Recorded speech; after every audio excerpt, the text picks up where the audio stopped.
Music. The moment Jasmine Crockett leaned in and said, Marjorie didn't step down because of threats. She stepped down because of what she discovered. The entire storyline surrounding Marjorie Taylor Greene's abrupt resignation flipped instantly. What Crockett exposed in that interview wasn't just about one Congresswoman cracking under pressure. It pointed to something far bigger. It hinted at what happens when the political machine you fueled for years suddenly turns its power back on you. Before we unpack what Jasmine Crockett revealed about the true reason MTG walked away, and the internal meltdown happening inside the GOP conference, make sure you hit that subscribe button. This story involves hidden documents, frantic behind-the-scenes conversations, and one major question Republican leadership is terrified to answer. What did Marjorie Taylor Greene witness that pushed her to quit after just 1 week of pressure? The interview took place in a typical cable news studio, bright lights, a neutral backdrop, the kind of space where countless political interviews play out. But when Jake Tapper asked Jasmine Crockett about MTG's resignation, something shifted in her expression. It wasn't shock and it wasn't triumph. It looked more like a mix of vindication and genuine worry about what her resignation truly signaled. Let's talk about what just happened with Marjorie Taylor Greene, Jake began, his tone hinting that he already sensed the weight of the moment.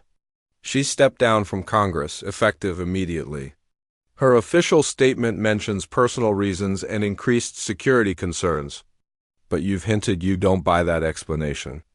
What do you think really happened? Crockett paused before answering, and when she finally spoke, her voice carried the careful tone of someone who had thought long and hard about the truth she was revealing. Jake, I want to clarify something that often gets lost in the noise surrounding MTG's departure. Marjorie Taylor Greene spent years feeding and sustaining a machine built on anger and division. She spread conspiracies, targeted colleagues, pushed hostility, and made it the foundation of her political identity. She knew exactly what she was doing. And she did it because it brought her power, attention, and a place in the mega movement. Crockett leaned forward, her intensity rising, and then, after a single week, just 7 days of Donald Trump turning that same machine against her, she broke. 1 week. Think about that. I've been dealing with death threats, racist messages, people showing up near my office acting aggressively for months, and I'm still doing my job. But MTG faced 1 week of Trump going after her and suddenly she's gone. That tells you this isn't about security risks or personal danger. Something else is happening. Jake continued pressing her.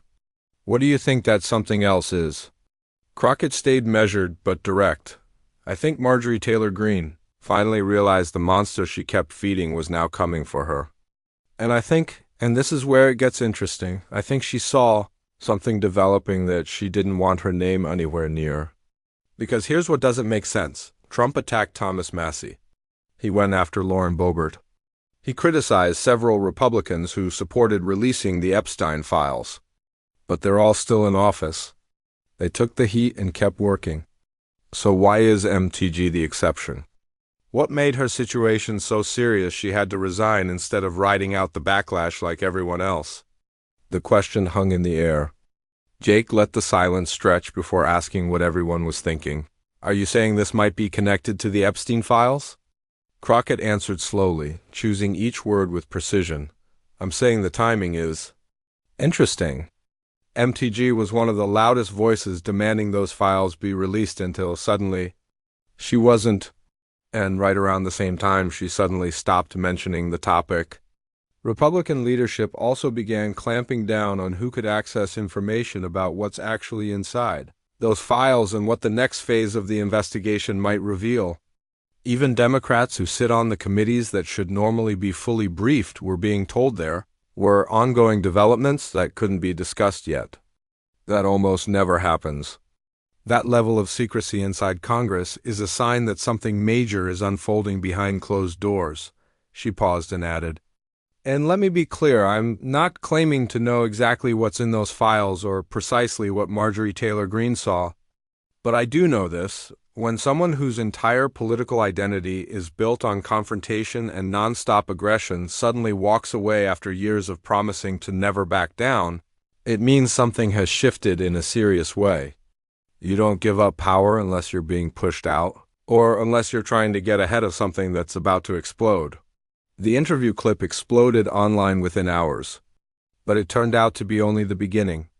What Crockett pointed out, that strange mismatch between MTG's resignation and the relatively mild criticism she'd received compared to others, launched a wave of investigative reporting into what was happening behind the scenes. Inside the Republican conference, reporters began piecing together a timeline. MTG's last bold public statement about the Epstein files was on February 12th, when she demanded full transparency and vowed she would fight for the truth. By February 20th, she had gone completely quiet. On February 27th, Trump publicly attacked her for the first time. By March 6th, she was out of Congress entirely. That's less than a month from being the loudest voice on the issue to disappearing from the political stage. And the turning point, the first thing that changed, was her abrupt silence about the Epstein files. Then came the leaks. Anonymous Republican staffers began describing the mood inside GOP meetings during that time period. One told Politico the environment was total chaos, members yelling at each other about signatures, alliances, and who was protecting whom. Another source told The Hill that MTG went from being Trump's attack dog to looking genuinely frightened, and it wasn't because of social media insults. Something real had changed her entire strategy. The most alarming leak came from a staffer who spoke to the Washington Post on deep background. According to this source, there had been a restricted, classified briefing in late February. Only certain members of the Oversight Committee were allowed in. During that briefing, new information related to the Epstein files was presented. The source refused to describe the details but said the room's reaction was stunned silence, followed by several urgent conversations about legal risk and potential political fallout. MTG attended that briefing. Days later, her behavior shifted dramatically. She stopped returning calls from mega influencers who wanted her to speak about the Epstein investigation. She began taking private meetings with attorneys. And most noticeably, she stopped defending Trump online, not attacking him, just going radio silent, which for someone like MTG was even more shocking than criticism would have been. Jasmine Crockett responded to these new leaks in a follow-up statement. She posted on social media instead of giving to traditional press outlets. "We're finally starting to see the shape of what really happened," she wrote. MTG didn't resign because Trump posted a few harsh comments. She resigned because she sat in a classified briefing, saw something that made her realize her political future was no longer safe, and chose to retreat. And the fact that GOP leadership is working so aggressively to hide the content of that briefing tells you exactly how damaging that information must be, she continued. Here's what we know for sure. The investigation into the Epstein network is expanding. There are files that still haven't been made public, and apparently some that haven't even been shown to every member of Congress. And there are powerful people, very powerful people, who are clearly worried about what those documents contain. And now we have a Republican Congresswoman who went from loudly demanding full transparency to abruptly walking away from Congress in less than 3 weeks. The pattern speaks for itself. The reaction from GOP leadership only added more suspicion, especially because of how defensive they immediately became. When reporters asked House Speaker Mike Johnson about Jasmine Crockett's comments, he insisted that Representative Greene's resignation was a personal decision and that any talk about private briefings was inappropriate, but he refused to confirm or deny whether such a briefing actually happened. When a journalist asked him if there were any new developments in the Epstein files investigation that members should be aware of, he dodged the question completely. "There are many investigations happening at all times," he responded. "I'm not going to comment on anything classified or sensitive." To many congressional analysts, that kind of answer was essentially an admission. As one procedural expert told CNN, if this story had no truth behind it, leadership would simply say the briefing didn't happen. By refusing to deny it and warning against speculation, they're trying to avoid lying without revealing what they're trying to hide. Meanwhile, Jasmine Crockett didn't back down. During an interview on MSNBC, she broadened the conversation, arguing that what the public is witnessing isn't just one resignation. It's a sign of deeper fracture inside the GOP. What we're watching is a political movement tearing itself apart, she said. Years of lies, corruption, and cover-ups are finally surfacing in ways they can't manage anymore. MTG was never the disease, she was a symptom. The true problem is a party that values loyalty to one man over loyalty to facts or to the country. And when that system starts collapsing, when people finally realize that loyalty won't shield them from legal consequences, you get exactly what we're seeing: panic, people trying to protect themselves, resignations, and frantic efforts to hide information. The host asked her to clarify what she meant earlier when she said MTG quit because of something she had seen. Crockett's answer revealed even more context. "I don't have access to every classified briefing MTG was part of," she said, "but I do know that oversight members have been discussing expanding the Epstein investigation. Not just into Epstein's network, but into possible attempts to hide or alter information after his death. There have been whispers, not detailed, but real, about interference with evidence, about individuals gaining access to restricted materials they should never have been near. One member even mentioned something about people going near Maxwell's cell, which sounds unbelievable but clearly points to worries about tampering." She paused, then added with careful emphasis, "If MTG sat through a briefing explaining that investigators were broadening their focus to include possible cover-ups, and if there was any chance she or people close to her could get pulled into that dragnet, then her sudden resignation makes a lot more sense. Staying in Congress means constant oversight and legal vulnerability. Leaving creates distance, and sometimes the distance is strategic." That idea that MTG's exit wasn't fear but strategy quickly gained attention among legal commentators. They noted that while members of Congress enjoy certain privileges, they are also subject to more public scrutiny and mandatory disclosures. If MTG believed she might end up a subject of interest, stepping down could actually reduce her exposure and allow her legal team more flexibility. But Crockett refused to let the focus narrow solely on Greene. In a forceful thread she posted across social media platforms, she pushed the conversation toward the bigger questions. "Everyone keeps asking why MTG resigned," she wrote. "But the real question is why GOP leadership is working overtime to hide the details.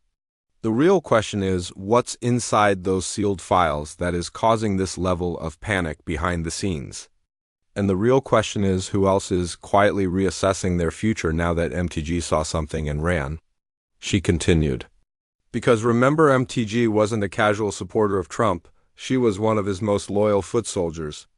She defended him through scandals, conspiracies, impeachments, and investigations. She attacked his enemies, shielded his allies, and turned herself into a symbol of the MAGA movement. If someone that loyal suddenly decided she needed to walk away, what does that really tell you about what she uncovered? What kind of information could be so explosive that even Marjorie Taylor Greene, someone known for never backing down, reportedly said, 'I'm out'?" The entire thread took off instantly, spreading across social platforms, shared tens of thousands of times, and triggering reactions from all corners of politics. Some conservatives accused Crockett of creating unnecessary drama or trying to spark a scandal out of nothing. But what stood out most was the silence. Several right-wing commentators who normally defended MTG at every turn said absolutely nothing this time. They didn't defend her, but they also didn't attack Crockett's breakdown, a very unusual shift. Then came the biggest twist so far. A second Republican quietly announced they wouldn't seek re-election. Soon after, a third followed. None of their statements mentioned the Epstein files or any specific investigation, but the timing, all within 2 weeks of MTG stepping down, was impossible for people to ignore. Analysts and reporters began asking whether a wave of early exits was forming among Republicans who had been briefed on sensitive information and decided to bail before it went public. Crockett spoke directly about this during a floor speech that went viral almost immediately. "We are witnessing a political party crack. Apart in real time, she said, her voice echoing through the chamber. And it's not splitting over policy differences or strategy fights. It's splitting because people who spent years protecting each other are realizing the pressure is closing in. They're seeing that loyalty won't shield them from truth. They're recognizing that information they assumed would stay hidden is being exposed. She turned toward the Republican side of the room. Marjorie Taylor Greene spent years promoting chaos and division. She elevated extremists, targeted colleagues, and made intimidation part of her political identity. But when even a fraction of that pressure finally landed on her, she couldn't handle it. And personally, I don't think that's why she really resigned. I think she stepped down because she saw what was about to appear next, investigations widening, documents unsealed, and questions she could no longer dodge. And I think others are coming to the same realization right now. The speech hit especially hard because it contrasted with an earlier interview in which Crockett explained how she had endured months of threats, harassment, and nonstop attacks, yet stayed in the fight. MTG, by comparison, faced one tough week and walked away. The message was obvious. Crockett wasn't afraid of transparency or investigations. MTG, it appeared, was later, in an off-camera conversation with a small group of reporters, Crockett expanded on what MTG's resignation revealed about the larger mega dynamic. You have to understand, the entire movement is built on projection and performance, she said. They accuse others of what they're doing. They act tough while being deeply insecure underneath, and Marjorie was the perfect example. Oh, that loud posturing, all that fighter talk, but the moment real pressure hit, she folded. That's not strength. That's pretending to be strong until reality tests you. When a reporter asked whether Crockett believed Trump personally pushed MTG out, she offered a measured response. I don't think Trump directly forced her to resign. But I do think he made her situation impossible. MTG got stuck between two choices: stay loyal to Trump and face whatever the Epstein investigation uncovers, or break from Trump and lose everything that defines her politically. She took a third option: resign and try to slip out before the fallout becomes unavoidable. That's not Trump driving her out. That's her choosing self-preservation above everything else. As the situation continued developing, more details began fitting into place. ProPublica revealed that the Department of Justice had quietly broadened its review of Epstein-related records and was now examining whether there had been any obstruction or tampering after Epstein's death. Shortly after that, the Washington Post confirmed that congressional investigators had received a briefing about this expanded review and that it raised alarms among members, who might have previously played a role in slowing or blocking the release of certain documents. Neither outlet mentioned MTG by name, but the timing lined up almost exactly with her decision to step down. She had attended the briefing, understood what it meant for her, and within 2 weeks announced she was leaving Congress, as Crockett had pointed out earlier. She was the only one who reacted by resigning. Other Republicans who were in the same briefings chose to remain in office, suggesting they didn't fear the same level of personal risk. Crockett later gave what became her final extended commentary on MTG's resignation during a long-form podcast interview where she wasn't limited by time. What we saw with Marjorie Taylor Greene wasn't simply a politician quitting, she explained. It was a preview of what happens when a political movement built on lies finally starts to fall apart. People who counted on loyalty to protect them are discovering that loyalty doesn't stop investigators. People who believed their secrets would stay buried forever are learning that our system eventually drags the truth into the open. She continued, MTG collapsed under 1 week of pushback because she was never equipped for real hardship. Her brand was performance politics, attacking others without ever facing genuine consequences. But when actual consequences showed up, when she realized the investigations and upcoming disclosures weren't something she could tweet her way out of, she bailed. And I don't think she'd be the last. Others are looking at these expanding investigations, the document releases, the questions headed their way, and they're deciding that walking away might be safer than staying.